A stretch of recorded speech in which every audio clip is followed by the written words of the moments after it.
Hello, I am sick. I apologize, but here we go.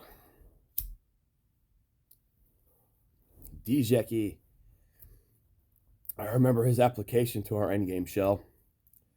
It was like a dream. You know, when you're looking through applications for people trying to join, you always feel bad rejecting so many people because they lack so much stuff. And it's hard to gear people up for endgame. And the type of shell we were, we kind of expected this to be like your second endgame shell, at least. In retrospect, that wasn't very nice. But you become a snob when you play this game. We see Djekkie's application, and he's like, "I'm kind of done with Endgame. I'm tired of all the like ultra drama, the hardcore Endgame. I just want to do Endgame still, but I want to chill. I want to have fun while I'm doing Endgame."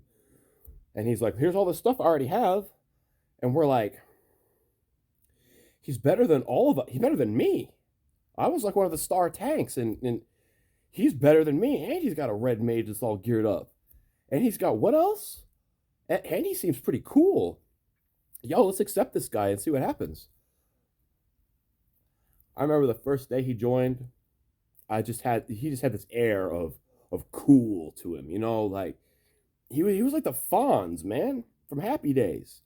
Djekkie was just so cool. And I liked him, and when I heard that he loved Red Mage, I had to ask him, "Bro, you got a Hornet Needle?" And he did not have a Hornet Needle. I was like, "Bro, I'm gonna get you your welcome present for our shell, all right? I'm gonna get you a Hornet Needle this day, guarantee you."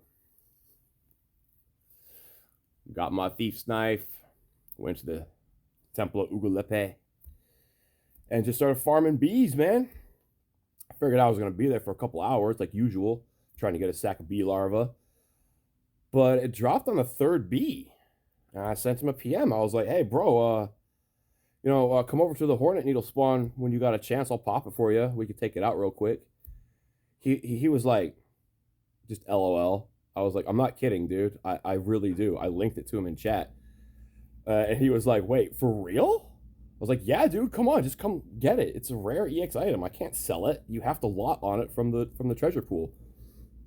So he comes on out, pop it, take it out quick. I had him cast blind on it or something so I could do a sneak attack dancing edge.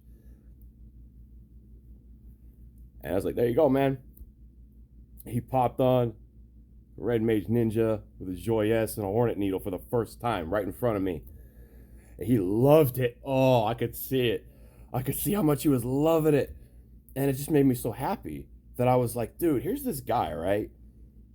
He's got everything, okay? Things that I can't even dream of getting, right? And here's something he doesn't have. Here's something I can help him get. All right, bro, here you go." And every single time I saw him using that Hornet Needle, I just thought, "Heck yeah, bro! I'm glad you enjoy that so much. I'm glad I helped you get that." And him and I just we pretty much took over the shell at that point in terms of leadership. We were never had like official leadership roles, but everyone just respected Djekkie so much because he was very polite. He was very cool, and he and I became very good friends. And two things I'll never forget as regard to music, because he was a composer, and one of his favorite things to do was to like go to swap meets and things like that, and just buy every old vinyl album he could get his hands on. It didn't matter what it sounded like, because he wasn't really interested in the music on the record. He was interested in the musical patina, all the dust and scratches that are unique to that record. How do they sound? That was a very important thing to him, that it wasn't something that you could just, create with a synthesizer or an electronic music program. That was a real thing to him that he was finding out in the world and capturing it and immortalizing it in a digital song. I always thought that was super rad. I mean, who does that? Am I blurring here? What's up with that? I'm a magic man right now. Look at this, dude. So things were really good between him and me for a long time. We had a joke in the shell about a bottle of barbecue sauce. Don't ask about that.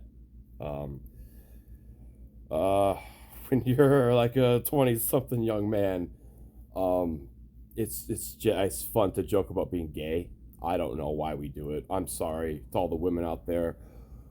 I don't know why we do that. I am sorry. Okay, I'm 36 now. I admit I was one of those young men as well. And on behalf of all of us, I apologize.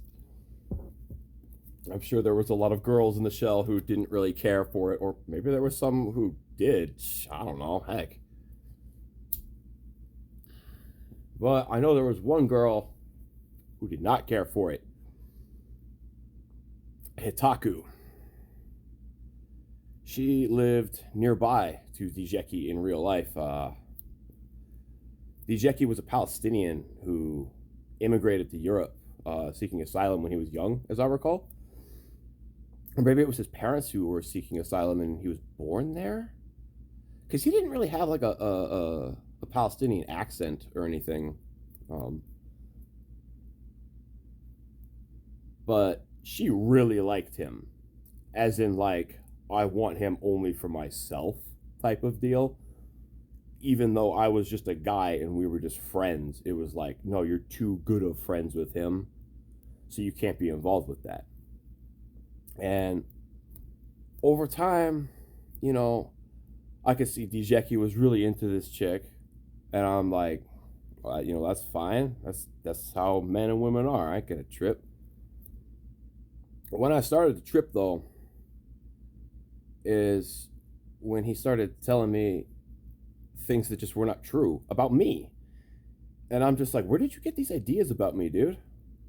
And he's like, well, Hitaku told me. And I'm like, oh, now you got to understand, Hitaku and I had been in this endgame shell for years together. We were pretty good friends. And suffice to say, she did know some things about me, as you would when you played a game with someone for so many years. But she saw fit to use that time advantage to make things up about me.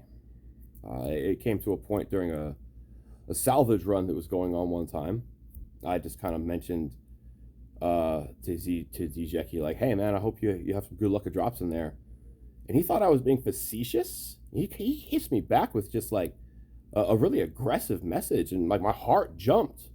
I was like, bro, what's up? What's wrong? And he starts saying like, oh, I heard you were jealous of our salvage runs and you wanted to get in on them. And I was like, bro, I hate salvage. Are you playing me? Salvage is horrible. I want to use all my points to, like, you know, get costume equipment so I can wear in town and look cool. I would rather do that than spend my points going into salvage. I hate salvage, dude. And he just was like, wait, you actually don't like salvage? Like, dude, have you ever seen me in there? I hate it. I don't want to be in there. You know, like that one monk dude, I go with him. I go with him to help him out because he's a cool guy. But I don't like salvage, dude. I don't like standing around in front of that portal fighting bees for an hour to get no drops. That's horrible. But even though he realized that he was being played, it was a situation of like, oh, but I'm sleeping with this chick in real life. What do I do now? Unfortunately, he made the decision to stay with the chick and abandon me. Even though he and I never had any bad blood, you know, we were just good friends all the way.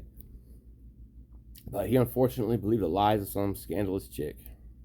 And I can't blame him, because here's the other thing about the man as far as his music goes. He sent me a song one time that he had composed. He had only finished half of it when he found out that his girlfriend at the time had been sleeping with his boss, and that messed him up, as it would mess up anybody. So he went and composed the rest of that song in that emotional state. And I'll never forget that song, because it starts off so hopeful and happy and positive, and then once that beat change hits halfway through, it is just a world of despair and nothing good. A bleak existence where you will never find happiness or love again. I've never felt such intensity from music in my life as I have from him. He was one of the most insanely emotional composers I've ever had the fortune to sit on a call with while he composes bars on his synthesizer, asking my opinion. Which one of these sounds better, you know? I miss that. I miss you, Djekkie, and I hope you're doing okay, man. I love you. You're a good guy.